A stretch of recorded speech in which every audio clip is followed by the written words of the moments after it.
नमस्कार विद्यार्थी भाइ बहिनीहरू। आज हामी कक्षा 10 को नेपाली विषय अन्तर्गत पाठ 4 मा रहेको यस्तो कहिल्यै नहोस् मनोवादको सारांश पढ्न गइरहेका छौं। कक्षा 10 को यस्तै महत्त्वपूर्ण टपिकमा भिडियोहरू हेर्न चाहनुहुन्छ भने भिडियोको लिंक डिस्क्रिप्सन बक्समा रहेको छ, त्यहाँबाट हेर्नुहोला भन्दै लागौं आजको भिडियोतर्फ। नेपाली विषयको पाठ 4 यस्तो कहिल्यै नहोस्।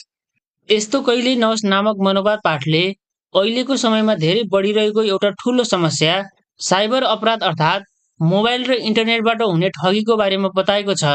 अहिलेको समयमा हामी सबैजनाले mobile, internet, Facebook, YouTube, TikTok, messenger जस्ता सामाजिक सञ्जालहरू प्रयोग गरिरहेका हुन्छौँ। यी कुराहरूले हाम्रो जीवन सजिलो बनाएका छन्। टाढा टाढा भएका आफन्त, साथीभाइहरूसँग सजिलै कुरा गर्न मिल्छ, जानकारी पाउन सजिलो हुन्छ, रमाइलो गर्न सकिन्छ। तर यिनै कुराहरूमा धोका दिने, झुटा मेसेज पठाउने, पैसा लुट्ने, झुटा अफर देखाउने जस्ता कार्य पनि धेरै भइरहेको हुन्छ। यदि ध्यान नदिएर चलायौं भने हामीलाई अरूले ठग्ने वा लुट्ने खतरा पनि हुन्छ। यो पाठमा देखाइएको छ कि एक असल, साधारण जीवन बिताउने मानिसले पनि मोबाइलमा आएको झुटो सन्देशमा विश्वास गरेर आफ्नो पैसा कसरी गुमाउँछ।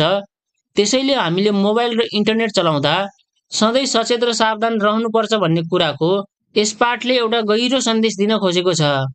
यस्तो कहिल्यै नहोस् मनोवाद कसरी सुरु हुन्छ भने सुकुमान नाम गरेका एक सामान्य व्यक्तिबाट, जसले अरब देशमा काम गरेर पैसा कमाएका थिए।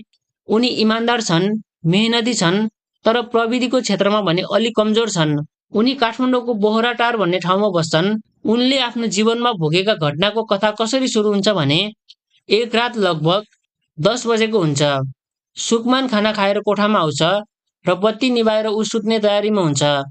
तर उनी एकदमै चिन्तित देखिन्छन्, किनभने उनको मोबाइलमा आएको एउटा नक्कली मेसेजमा फसेर ठूलो रकम गुमाइसकेका हुन्छन्। उनले पैसा कसरी गुमाउँछन् भने एक दिन सुकमानलाई मोबाइलमा सन्देश आउँछ, तपाईलाई 25 लाख रुपैयाँको पुरस्कार परेको छ, बधाई छ भनेर। यस्तो सन्देश पाउने बित्तिकै उनी एकदमै खुसी हुन्छन् र खुसीले गर्दा उनले त्यसको वास्तविकता जान्ने कोसिस पनि गर्दैनन्। उनलाई त्यो मेसेज झुटो भन्ने शंका पनि लागेको हुँदैन। त्यस मेसेजमा आफ्नो नाम, ठेगाना, बैंक खाता, व्यक्तिगत विवरण सबै मागिएको थियो र उनले केही सोच्दै नसोची तुरुन्तै सबै जानकारी त्यो मेसेज आएको ठेगानामा पठाइदिइहाल्छन्। त्यो ठगले सुकुमानलाई थप विश्वास दिलाउनका लागि उसले अन्य व्यक्तिहरूलाई पैसा दिएको भनेर नक्कली कागजातहरू जस्तै भाउचरको फोटो, अरू मान्छेहरूसँग कुराकानी गरेको फोटो पनि पठाउँछ। यति सबै देखाइसकेपछि सुकुमानको विश्वास झनै बढेर आउँछ र अर्को दिन जब उनी बैंक गएर आफ्नो खाता चेक गर्न लगाउँछन्, अनि सुकुमानलाई थाहा हुन्छ कि उनको खाताबाट 5 लाख रुपैयाँ कसैले झिकिसकेको छ भनेर।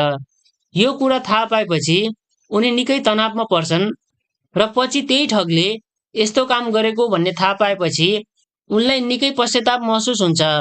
उनी आफैसँग रिसाउँछन्, मैले किन विश्वास गरेँ, मैले किन त्यो मेसेजको व्यवस्था गरेन, मैले कसैसँग सल्लाह किन लिएन भन्दै आफैले दोष दिन थाल्छन्। सुकुमान जब पैसा ठगीमा परेर दुखी हुन्छन्, त्यसबेला उनलाई आफ्नी काकाकी छोरी पानमतीसँग घटेको घटनाका बारेमा सम्झना आउँछ। पानमती एक युवती थिइन्, पढे लेखेकी थिइन्, तर बाहिरी कुराको अनुभव नभएकाले अन्जानमा ठूलो गल्ती गर्न पुग्छिन्। एक दिन पानमतीको फेसबुकमा एउटा अन्जान व्यक्तिले फ्रेन्ड रिक्वेस्ट पठाउँछ। त्यो व्यक्तिले नक्कली फेसबुक आइडी बनाएको थियो। त्यस व्यक्तिले आफूलाई हङकङको लाउरे भनेर पानमतीसँग कुरा गर्न लाग्छ। उसले भन्छ, म अहिले काठमाडौँ आएको छु, बिहे गर्न चाहन्छु, बिहे गरेर आफ्नो श्रीमतीलाई उतै हङकङ लैजाने हो भन्छ। र उसले तिमी मलाई एकदमै मन पर्छ भनेर भन्न थाल्छ। त्यो व्यक्तिले पानमतीसँग बिस्तारै मिठा मिठा कुरा गर्न सुरु गर्छ। पानमतीलाई त्यो व्यक्तिले भन्छ, तिमी त पढेकी छौ, तर केवल पढेपछि मात्र जीवन रमाइलो हुँदैन। मसँग बिहे गरेपछि तिमीलाई विदेश घुमाउन लैजाने छु, मसँग धेरै पैसा पनि छ, मसँग बिहे गर्यौ भने जीवन धेरै सहज अनि रमाइलो हुनेछ भनेर भन्न थाल्छ। त्यसपछि पानमती त्यो व्यक्तिको कुरामा विश्वास गर्न थाल्छे।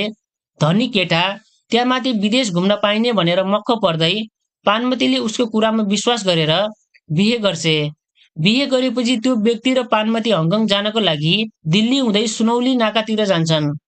जब उनीहरू सुनौली नाकामा पुग्छन्, त्यहाँ एक सामाजिक संस्थाका कर्मचारीले पानमतीलाई देखेर केही सोधपुछ गर्दै तिम्रो नाम के हो, त्यो व्यक्तिको पासपोर्ट ठेगाना छ कि छैन भनेर सोध्न लाग्दा त्यो व्यक्ति अब पक्रन्छु भन्ने डरले त्यहाँबाट भाग्छ र अन्त्यमा त्यो व्यक्तिले पानमतीलाई ठगेर बेच्न लागेको भन्ने कुरा थाहा पाएपछि त्यहाँका व्यक्तिहरूको सहयोगमा पानमतीलाई उसको घर पठाइदिन्छन्। यसरी पानमती त्यो नक्कली हङकङ लाउरेबाट बच्न सफल हुन्छ र सुकमानले पनि सामाजिक सञ्जालको प्रयोगलाई राम्रोसँग ध्यान नदिँदा ठगबाट आफ्नो पैसा गुमाउन पुगेका थिए। उनले अब सोच्न थाल्छन् कि अब त फसे तर अरू मानिस यसबाट नफसुन्, मैले यो विषयमा केही कदम चाल्नुपर्छ भनेर सुकमानले भोलिपल्टै बिहान साइबर अपराध शाखामा फोन गरेर सबै रिपोर्ट गर्ने निर्णय गर्छन्। अब उनले अरू मानिसलाई पनि सामाजिक सञ्जालमा सचेत रहनुपर्छ भनी सम्झाउन थाल्छन्। उनले साइबर सुरक्षा सम्बन्धी धेरै सल्लाहहरू पनि सम्झिन्छन्, जस्तै आफ्नो मोबाइल ल्यापटपको पासवर्ड कसैलाई पनि दिनु हुँदैन, समय समयमा पासवर्ड परिवर्तन गरिरहनुपर्छ, नचिनेको लिङ्कमा क्लिक गर्नु हुँदैन, झुटो उपहार वा चिट्ठाको मेसेज आएमा तुरुन्त प्रहरीलाई खबर गर्नुपर्छ, मोबाइल हराएमा नजिकको दूरसञ्चार सेवा कार्यालयलाई तुरुन्त जानकारी गराई आफ्नो सिम ब्लक गराउनुपर्छ आदि। यस्तै कुरा सम्झँदै सुकमानले आफूलाई अब त मेरा पैसा डुबिसके, तर म अरूको पैसा र भरोसा डुब्न दिन्न, अब म जागरुक बन्नेछु र अरूलाई पनि सावधानी सिकाउने काममा लाग्नेछु भन्दै त्यसपछि उनी ओछ्यानमा जान्छन् र मनमा नै आफूलाई बलियो बनाउँदै उनले भन्छन् अब त यस्तो कहिल्यै नहोस्। अनि रात निकै भएकोले गर्दा सुकमान भुसुक्क निदाउँछ। यसरी मनोवाद अन्त्य हुन्छ। यस्तो कहिल्यै नहोस् मनोवादले आजको डिजिटल युगमा बढिरहेको साइबर अपराध अर्थात् मोबाइल र इन्टरनेटबाट हुने ठगीको गम्भीर समस्या देखाएको छ। इन्टरनेट, मोबाइल र सामाजिक सञ्जालले हाम्रो जीवन सजिलो बनाएको भए पनि यदि हामी सचेत र सावधान भएनौँ भने ठगहरूबाट ठगिन सक्छौँ भन्ने कुरा यो पाठले सिकाएको छ।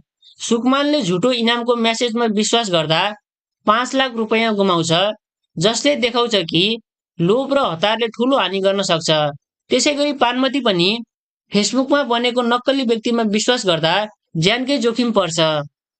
त्यसैले हामी सबैले सावधानी अपनाएर साइबर अपराधबाट आफू पनि बच्नुपर्छ र अरूलाई पनि बचाउनु पर्छ, ताकि यस्तो कहिल्यै नहोस् भनेर यस मनोवादले सबैलाई एउटा महत्त्वपूर्ण सन्देश दिएको छ। विद्यार्थी भाइ बहिनीहरू, यस्तो कहिल्यै नहोस् मनोवादको सारांश यति नै रहेको छ। मनोवाद कस्तो लाग्यो? आशा छ सबैजनाले राम्रोसँग बुझ्नुभयो होला। यस्तै अन्य भिडियोहरू हेर्नको लागि भिडियोको लिङ्क डिस्क्रिप्सन बक्समा रहेको छ, त्यहाँबाट हेर्नुहोला भन्दै आजको लागि भिडियो यति नै। हस्त, धन्यवाद।